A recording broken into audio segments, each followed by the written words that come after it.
So USA will open against Paraguay, then they'll face Australia, and then it will be the playoff winner.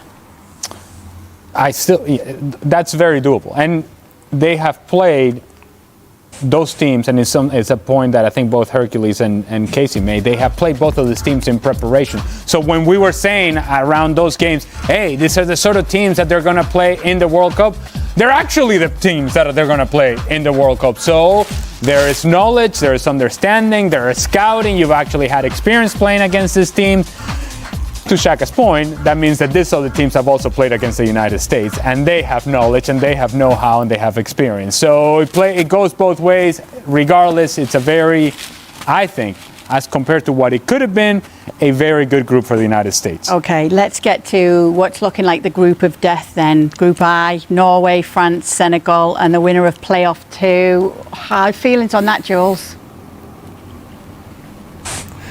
I mean, you say group of death. I mean, we should remind everybody that the best third are going to qualify. So whoever is that fourth team, if they get beaten by Senegal, Norway and France, 3 points might be enough, to be fair, to still qualify. However, it's true that this is tough, Senegal and Norway. Senegal are maybe the most complete of African teams with Morocco in terms of the talent that they have, a bit of everywhere. I mentioned Sadio Mane earlier.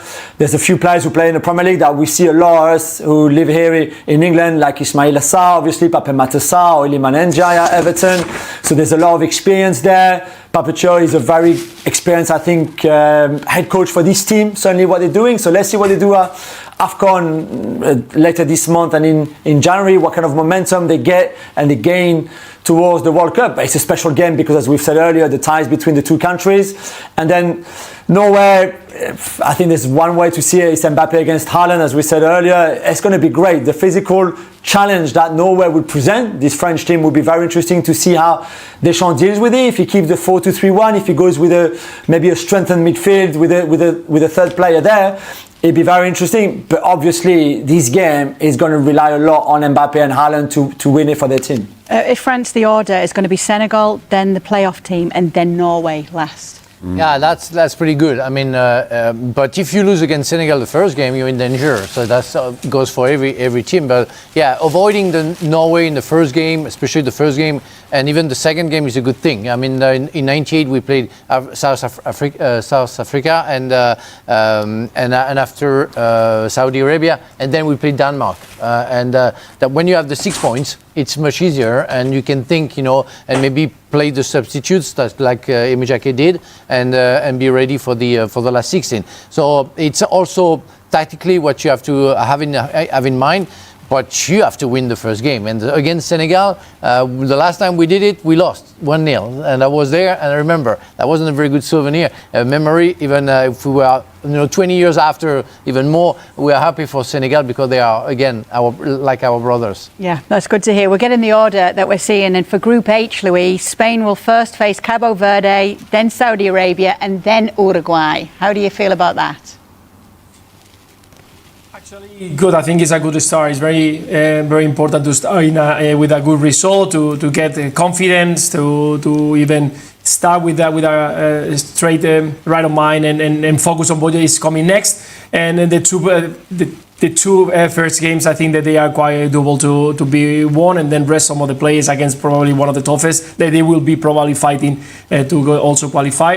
Let's not forget that Spain has to play the Finalissima in March, so not talking about who are the players who are going to be involved in the World Cup, because it's going to be difficult, so still a long way to go. But I think that this group is actually quite decent for Spain to be qualified and continue on the road of the World Cup. Luis, you were dancing a minute ago. Now you're getting serious. This is a tapping, baby. This is my kind of range. Now it's right for real. Here. Now it's for real. It's a tapping. Now it's for real, Ale. Oh, good Lord. It's a tapping. All right, we've got some more orders. Let me bring one to you, Nadim, if I can, for England as it stands right now. First would be Croatia, then Ghana, and then Panama. Ooh, okay, interesting. I think Panama being the third game. If England do You'll have be out issues after along the the way, second game. Relatively happy with that. Thanks, Jules. Jules. Take it easy, Jules. But yeah, having Panama as that third game is a nice little buffer just in case the worst does happen. But I don't anticipate that being the case. So yeah, it's good that that's the order. But I think England handle business, start strong, continue strong, lift the trophy, get on the flight. It's coming home. Oh my goodness. Okay, if, and the big if, Gab, but let's just humour it. If Italy are to make it, this would be the order for them. Canada, then Switzerland, then Qatar. Does it matter? First of all, you're very lucky that I'm engaging with this because I am not as superstitious as most of my countrymen are. But yes, purely hypothetically, the qualifier from UEFA Playoff Path A, I think that would probably be a fairly good way to get into it because you can draw the first game, then get all paranoid, and so you end up drawing the second game or even losing the second game because it is Switzerland who loves to screw over Italy whenever they can, and then you go and beat up on Qatar in the third game. Look, I think this dynamic with the third place teams, and I know it doesn't concern the bigger countries, probably, will be fascinating because just a win is just 50% more valuable than 2 draws. So hopefully that'll generate some attacking football from some of the smaller countries anyway. Can we talk about the fact that it is Haaland against Kylian Mbappé, though? I think that's... Don't, because Frank gets annoyed. They're going to be on the other side of the field. They're going to shake hands at the beginning of the game, and then they're not going to see each other. No, I don't understand. But you know it's going to be the headlines, isn't it? Yes, of course it is. It has to be. I mean, those people are the most valuable players, and we all know that people, they come to the stadium because they want to see players like that, and it's going to be very interesting. And those players, they are machines in terms of scoring goals, so it's going to be very interesting. But I mean, talk to Konate, Saliba, Upamecano, and they're not going to agree with that. And the other side, I don't know who's going to play centre back for Norway. They want to shut down, Mbappé and or Haaland. So it's going to be very interesting to see the two forces, fighting against each other. And you have to respect Norway. Norway have shown during the qualification that it's a big team. But the World Cup final, it's another competition. Here's our poll, a live poll for who is going to win the Golden Boot during the World Cup. Oh, Kane is fighting hard, Kane is fighting hard. However, Mbappé is leading proceedings at the moment. Haaland behind him, and 32% have gone for other. Who would you go for, Shaq? I'm Kylian Mbappé. And in terms of the comparison between Kylian Mbappé and Erling Haaland, without question, the 2 best goal scorers on the planet, in my opinion. But I lean Kylian Mbappé because I expect France to go further in the tournament. And so as a result, he would have more goals, he would have more opportunities to score more goals. So Kylian Mbappé, for me, is where my vote goes. You got to be weary, and here's a name from the past, you got to be weary of the Oleg Salenko story, 1994 World Cup, in which the guy scores, I believe it was 5 goals against Cameroon, ended up scoring 6 goals in the tournament, and he is the Golden Boot winner. So if indeed that is what could potentially happen in the early stages of this competition, that you may have one of these games and one of these teams that may take a beating, like Frank was talking about, like Shaka was talking about, somebody that loses 6-7-0, and one of those players from one of those teams scores 4 or 5 goals, and they don't win in their Golden Boot. That's a very good point. Well done, Ali, because. Well, thank you, Frank. Thank you. I'll be here all day. No, for the first time in that show, and somebody makes a very good point. But it's true that you win 10-0, and you are, a good player, but not a big player. But you win 10-0 against Curacao and you score 6 goals, and you become the Golden Boot. So, but I expecting somebody, Gab can talk about Toto Schillaci, where nobody expected him in the 90s, and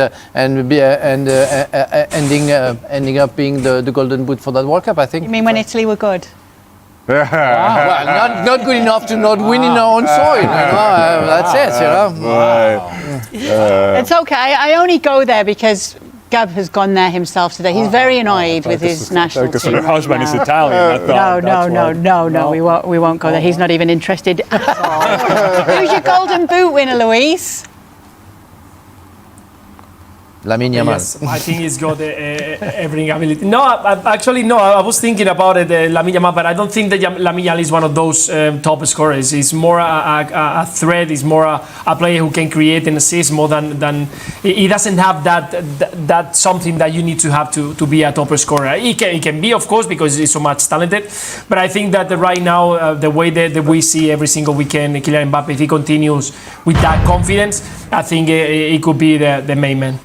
Okay, we're getting some nice little stats here coming to us in terms of Group C. Brazil all-time against teams in Group C. That's what we're looking at from Alex and our research team. Brazil's unbeaten in 9 matches all-time versus CONCACAF teams in the FIFA World Cup. Well, and I can tell you, again, as I mentioned earlier in the broadcast, that I was following Brazil with my dad and my brother in the World Cup in '98, and they played against Scotland in the opening game. They played against Morocco, and other than Norway, because Haiti is the 4th team, it would have been exactly the same group. And I look at this group for Brazil, and while you can make the argument that maybe Scotland could be a problem, maybe, they're looking at this and thinking, pretty good. Pretty good. I'm thinking about Haiti, and you have to imagine that they would do some damage there. I think they're significantly better than Scotland, and I think they'll be better than Morocco. If you're thinking about Brazil, you're thinking Carlo Ancelotti, it's a very good group. Yeah, we're going to talk about the odds as well. So they've changed now since the draw has been made, and it's a bit more favourable for some of the teams. England are favourites now? Well, they're doing a little better, maybe, than they were. I think France as well, things have changed for them too. But yes, in terms of the odds, things will always change when it comes to the groups being drawn and how that path will look for them. I think we're going to get them to you. We will at some point. Here we go. This is what we're looking at. It's more a numbers game at this point as it stands, but that's what things look like at the moment. Who wants to say something there? Was that Gab?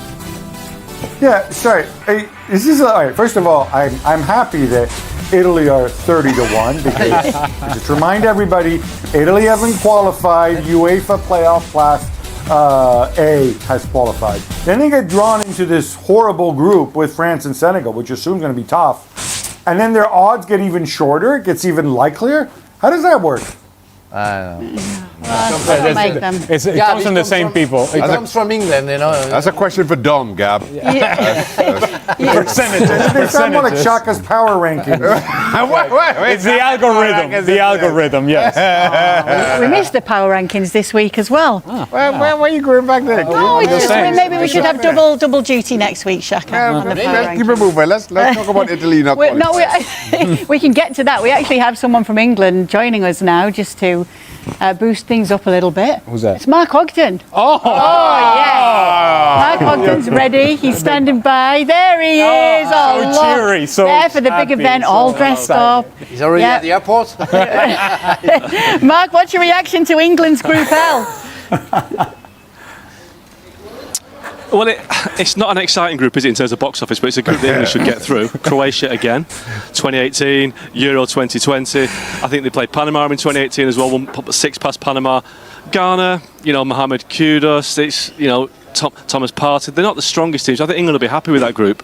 But again, it's not Scotland have got a great group in terms of excitement, but from England's perspective, it's a group they should win and progress through to the next round quite comfortably. Oh, Mark, tell us what it was like to be there today. I'm sure you were lapping it up.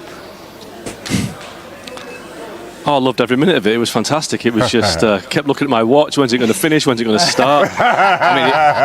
It was an event that. What was the standout? What was the standout moment? It wasn't. The end. Well, it was just a case of like, when is it going to start? It was. I think when Lauren Hill came on, that was 20 minutes after the draw should have started. It was like, well, Lauren Hill's a little bit kind of after we should be started here. So what struck me was the fact that everything seems to be from the 1990s. I mean, you'll remember all this K. It was like Lauren Hill, Robbie Williams, Heidi Klum. I felt like I'd been transported back into 1995. Yeah, you'd like that, wouldn't you, Frank? If we could transport back to the 90s. Yeah, that would be great. That was famous. I must say, I'm going to be fair to Mark. Any questions for Mark? No, I'm going to be fair to Mark. I don't, and this is more of a question to our producer, our coordinating producer. I know they're watching. If we're going to pump an event up, I don't think that we send Mark. Let's be honest. I don't think Mark is a personality to really liven things up. He was really into the Lauren Hill song. Slugging my pain. It's not fair to you, Mark. I'm just saying, it's not fair to you. He's an excellent journalist, of course we'll send him. A journalist, yes, but not a cheerleader. I could get excited about Scotland's group. Scotland's group's amazing. Brazil again for the 5th time in 8 tournaments. So I'd be excited if I was Scottish, but I wouldn't be excited because I'm going to get knocked out in the group stage. But I think, like I said. Have you got any questions for Mark, guys? Anything you'd like to know? No, go home. Mark, I mean, it's a real spectacle to put on, to be honest. Like some of the names you're saying, some of the celebrities we've seen there today, they've gone all out. It's very American. Mark's not impressed by that. They are still autographs. Mark's not Sorry. impressed by the village people. No, listen. What impressed me most was an Iraqi journalist coming up to me and saying, "I watch you guys all the time in Iraq." So ESPN FC is a huge show in Iraq. So that was a flattering moment for me and all you guys as well to know that we're big in Iraq. Look at that. Ah, Billy. I knew I was still famous. Lauren Hill, No one ever Heidi gets to Klum say in the they're room, big Tom in Iraq. Brady, and we've got people coming up to Mark Ogden recognising him. Look at that. Absolute celebrity, brushing shoulders as well. We've got Gavin Jules. I mean, one thing I would say, Kay. Go on, Kay, tell me. No, I think it's what is interesting is going to be the next 24 hours in terms of where the games are played, because we know that, I think it was a big thing that England are on the East Coast for a start. They're not having to play down in Mexico. They're not having to play on the West Coast. I think they're really happy to be on the East Coast. I think there's one game in their group which could be in Dallas, but the rest are on, I think, Toronto, Philly, Boston, New York. So that's what the English FA wanted. Both the time zone helps them in terms of broadcasting back home, in terms of just the climate. And we all know that the US climate can be very unpredictable. It's the least worst option for the England team to be on the East Coast and be down south or on the West Coast. So I think they're happy where they're based in terms of the group. We'll find out tomorrow exactly where they're playing, but we know geographically where they're going to be, and I think they'll be happy with that. Mark, what about Group I? Norway and France and Senegal all in the same group. Well, I remember France-Senegal back in 2002, the first game of the tournament, when, I don't know, was Frank around then? Was Frank playing or maybe not? I'm not sure. I know that Senegal won that game. It was a huge shock. But they're the best team in Africa, obviously Norway with Erling Haaland. That is a really, really tough group. I think France will get through. But what a group, Mbappé versus Haaland in the same group. I mean, that is, talk about box office. We're all talking about Messi and Ronaldo at the World Cup, but Haaland's there for the first time. Haaland v Mbappé. That is a great clash that we can look forward to, France versus Norway. See, Ali, I'm building this up now. It's when you talk about England, it's hard to get excited. Mikel Arteta has made it clear that Arsenal will need to unleash their complete player against Bayern Munich. The Gunners host the German champions at the Emirates Stadium on Wednesday, and one man in particular could be decisive. Ebereki Eze, described as a very complete player by teammate Mikel Merino, is emerging as one of Arsenal's most dangerous weapons ahead of their Champions League clash with Bayern. The 27-year-old announced himself in North London with a stunning hat-trick in his first derby since arriving in a £67.5 million move from Crystal Palace. His 3 brilliant goals dismantled Tottenham, and truthfully, he could have scored even more. Merino believes every one of Arsenal's 8 summer signings has lifted the squad's level, helping the team build a 6-point lead at the top of the Premier League.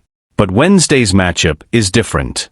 Bayern Munich, the reigning Bundesliga champions, represent the toughest test yet for Arteta's side. Speaking after the win over Spurs, Merino praised Eze's qualities and hinted at the impact he could have in such a high-stakes European battle. "We've brought in a lot of players who can make a difference. But you can see that other teams have spent big as well," the Spain international said. "Individual brilliance can win matches, sure, but in the end, it's the team that matters. If you have great players who don't connect, that's a problem. The good thing about this group is that everyone thinks about the team first." When asked about Eze specifically, Merino didn't hesitate. "I think he's incredibly complete. He can dribble, he can pass, and his technical quality is outstanding. In Spain, we always talk about players who can connect with others. He has that naturally. He grew up with that instinct to link play, move the ball, and build relationships on the pitch. He also has the mindset to get involved, demand the ball, and influence the game. At the same time, he's strong, he can take players on, and he can finish. He's a truly complete signing." Merino also touched on how the modern game often reduces players to simple numbers. "These days everyone judges players by goals and assists, that's just how it is. But as footballers, we see the deeper qualities he brings, the technique, the movement, the intelligence. Even in training, you can tell immediately how special he is. Yes, he's scoring goals, but he's much more than that. He's an exceptional player, and we're incredibly lucky to have him. He can play in several positions and adapt to different systems. He's been a huge addition for Arsenal."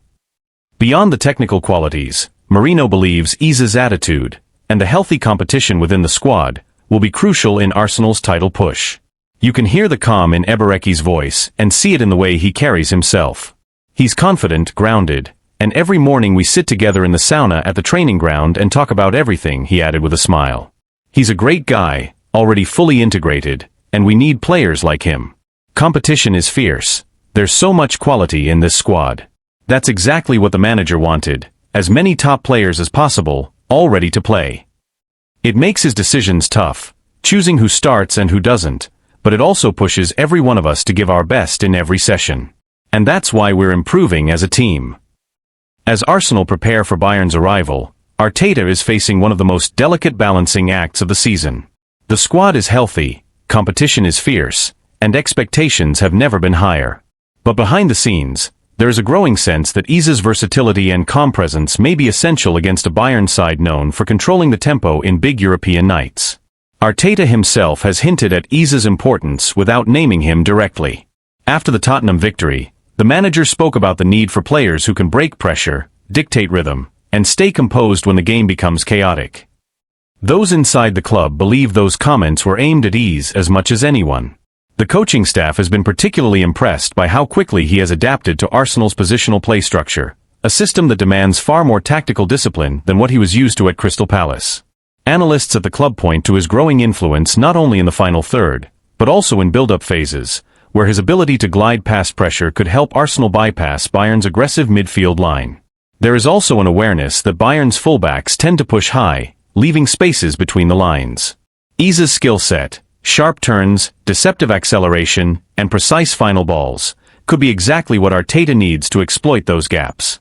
Outside the club, pundits have already started circling Wednesday's match as a defining moment for the £67.5 million signing. Some believe that if Iza can impose himself on a Champions League quarter-final against Bayern Munich, it will confirm his arrival among Europe's elite creative players. Former players have echoed that sentiment. Several ex-Arsenal figures, speaking on television over the weekend, highlighted the need for someone who can change the temperature of the match with a moment of calm or an unexpected burst of creativity. Iza, they argued, is one of the few in the squad capable of both. Meanwhile, Bayern Munich come into the match with their own confidence. Their midfield trio has been one of the most dominant in Europe this season, and they have shown a repeated ability to suffocate opponents early. That dynamic is precisely why Arteta may lean on Iza's composure. When the game tightens, Arsenal will need a player capable of slowing it down, protecting the ball, and finding solutions in tight spaces. Within Arsenal's dressing room, Mourinho's praise reflects a broader consensus. Senior players have reportedly been struck by Iza's humility and work ethic, qualities that have helped him integrate seamlessly into a squad that already had strong internal chemistry. Staff members describe him as someone who never forces the game, and lets the match come to him, characteristics that could prove invaluable in a high-tension Champions League tie. As kickoff approaches, the narrative surrounding the match has shifted. What began as a test of Arsenal's resilience has quietly become a spotlight on whether Iza can elevate them in Europe the same way he has in the Premier League. For Arteta, the equation is simple. If Arsenal are to overcome Bayern, they will need more than intensity. They will need control. They will need creativity. And increasingly, they will need the completeness Iza brings to every phase of the pitch. Whether he starts in a wide role as a floating midfielder, or even as an interior playmaker, the expectation is the same. Iza will have to find the spaces others cannot, and influence the game in ways that statistics alone will not capture. The stakes are high, the opponent is formidable, and the spotlight is intense. But within the walls of London Coney, the belief is growing that this is exactly the kind of stage Eberecki Iza was signed for. Martin Odegaard is nearing a return to action after suffering a medial collateral ligament injury in Arsenal's 2-0 win over West Ham earlier in October. Yet, 3.5 years after Mikel Arteta named him captain, the Norwegian finds himself in an unfamiliar position. His place in the starting lineup is no longer guaranteed. For the first time since joining the club permanently from Real Madrid in August 2021, there is real debate over whether he remains an automatic choice for Arteta's 11. Odegaard, now 26, has been central to Arsenal's resurgence under Arteta, the conductor who shaped the team's rhythm through some of their most fluid football. But this season, the Gunners have been forced to navigate long stretches without their captain, first due to a shoulder issue that kept him out of 4 matches in September, and then because of a knee collision with West Ham's Crescencio Somerville that sidelined him again. And during his absence, something significant happened. Eberecki Iza stepped into the spotlight. Ease's sensational hat-trick in the North London Derby has complicated the picture. Now thriving in a central role, the England international has given Arsenal a different kind of presence around the edge of the box. A blend of unpredictability, directness, and two-footed confidence that opponents struggle to contain. He may not control games with the same metronomic precision as Odegaard, but he offers a spark, a willingness to take risks at moments when Arsenal need a jolt of creativity. After such a standout performance against Tottenham, it feels almost impossible to imagine Arteta leaving Ease out. The manager has always had a soft spot for players riding a wave of confidence, and Ease is currently surfing at full height. There was a similar situation back in September, when Mikel Merino was handed a start against Manchester City after scoring 4 times in 2 games for Spain, including a hat-trick against Turkey. Arteta doesn't hesitate to reward form. Ease has carried that form onto the international stage as well, recently scoring a stunning goal for England in a 2-0 win over Serbia in the World Cup qualifiers at Wembley. Though he can play on the left, it has always been clear that Arteta brought him to the Emirates to operate in midfield. And with Declan Rice and Martin Zubamendi near untouchable in the double pivot, the odds of Ease and Odegaard consistently starting together seem slim. That leaves Odegaard in an unfamiliar position. He needs minutes to rebuild sharpness, yet Arsenal's medical team won't rush him. The plan is likely to ease him back through short substitute appearances before restoring him to larger roles. But even once fully fit, Odegaard faces genuine competition, because Ease has shifted the landscape. His arrival has raised the team's ceiling, and his performances have earned him the right to keep his place.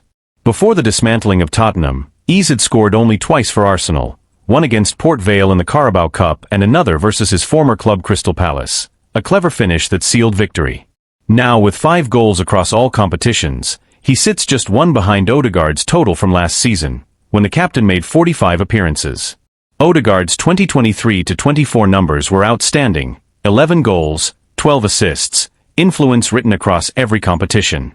That is the standard he must match again if he wants to reclaim his spot, because Ease is hungry, confident, and eager to impress ahead of next summer's World Cup. Arteta will insist that Arsenal need both players at their best if they are to meet their ambitions in the months ahead. And with Kai Havertz also working his way back to full fitness, potentially slotting into midfield behind marquee striker Victor Gyökeres, the battle for places has never been fiercer at the Emirates. For Odegaard, the message is clear: he must rise to the challenge. His leadership and quality remain unquestioned, but he can no longer rely on reputation alone. If he embraces the competition and fights his way back into the side, his return could push Arsenal to even greater heights. And if the team has already reached this level without several key figures, the potential for what comes next may be even greater. Inside the club, staff members are quietly acknowledging that Arsenal are entering a new phase, one where no player, not even the captain, is immune to tactical evolution. Arteta has spent the past 2 seasons building a squad capable of sustaining pressure across multiple competitions, and the emergence of Ease is a sign that the manager's long-term planning is beginning to bear fruit. Depth is no longer a luxury, it is a necessity. But with depth comes difficult decisions. Arteta has always valued balance in midfield, and the contrasting profiles of Odegaard and Ease force him to reconsider what type of midfield best suits the team's ambitions in Europe and the Premier League. The technical control and spatial awareness that Odegaard brings have defined Arsenal's identity under Arteta.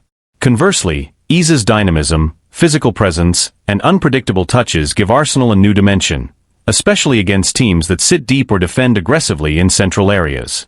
This internal shift has also caught the attention of analysts and former players. Several pundits have begun to question whether the captaincy should guarantee a place in the lineup, especially at a club with ambitions of challenging for the Champions League. Others argue that Odegaard's leadership is too valuable to sideline, pointing to the standards he sets in training and his influence over younger players. Those debates are already spilling into the media, and they will only intensify as the season progresses. There is also the tactical question of whether Arteta might eventually experiment with a system that accommodates both Ease and Odegaard, something he briefly attempted earlier in the season during the win over West Ham. But with Rice and Zubamendi forming an almost impenetrable midfield pairing, any reshuffle risks destabilizing the defensive structure that has made Arsenal one of the most resilient teams in the league. The manager has hinted that he is open to adjustments, but only if they enhance the team's overall cohesion. For Odegaard himself, the challenge is as much psychological as it is physical. He has worked hard to cultivate an image of calm authority, a leader who raises the level of those around him through clarity and consistency. Now he must show that he can adapt, compete, and respond to adversity. His teammates still speak of him with admiration, describing him as one of the most studious and detail-oriented players at London Coney. They believe that once he regains full rhythm, he will naturally reassert his influence. Yet even they acknowledge that the landscape has shifted. One senior player privately remarked that, "The team is different now, ease has changed what we can do in the final third." That sentiment reflects not a lack of faith in Odegaard, but an understanding that Arsenal have evolved while he has been sidelined. For Arteta, the ideal scenario is straightforward: a fully fit Odegaard competing with a fully confident ease, creating a level of internal competition that lifts the entire squad.